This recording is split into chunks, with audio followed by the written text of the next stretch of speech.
There's an update to the Brooklyn subway shooting, all right? Horrific scene. We talked about this yesterday. We got more details. The suspect has now been apprehended. Let's put up his picture.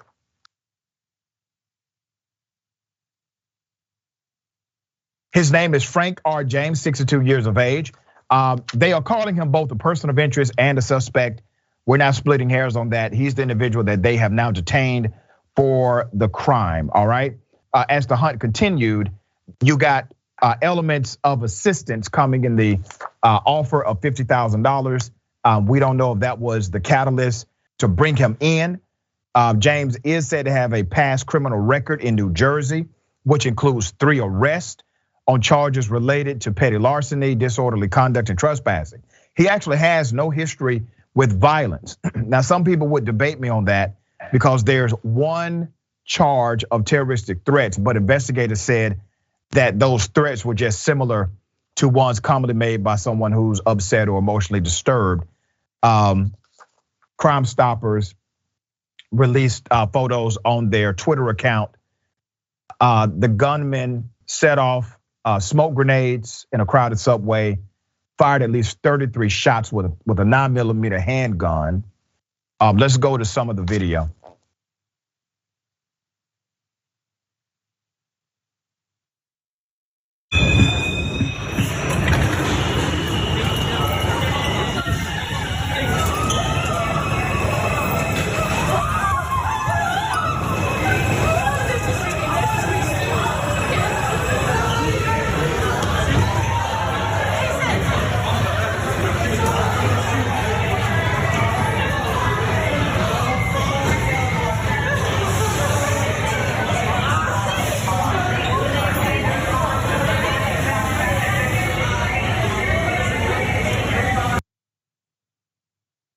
Horrifying.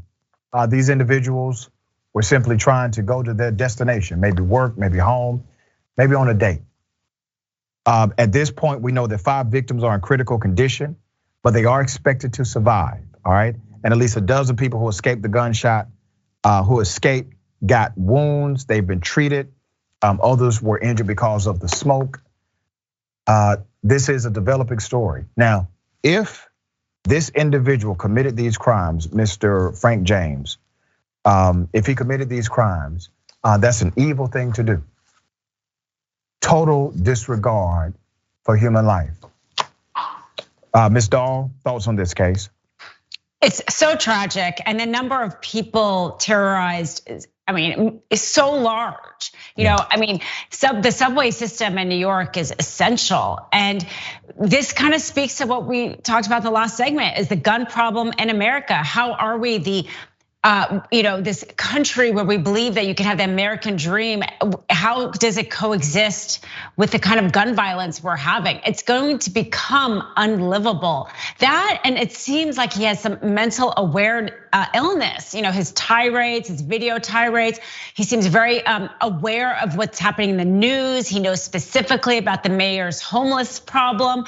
So, and that also to me speaks to how we talk about sometimes the right or anybody who talks about current events in a way that can lead somebody with a mental illness to maybe act in a violent way that they wouldn't have. I think we should all also realize the discourse that we have. So there's a lot of things actually I think that are present in this.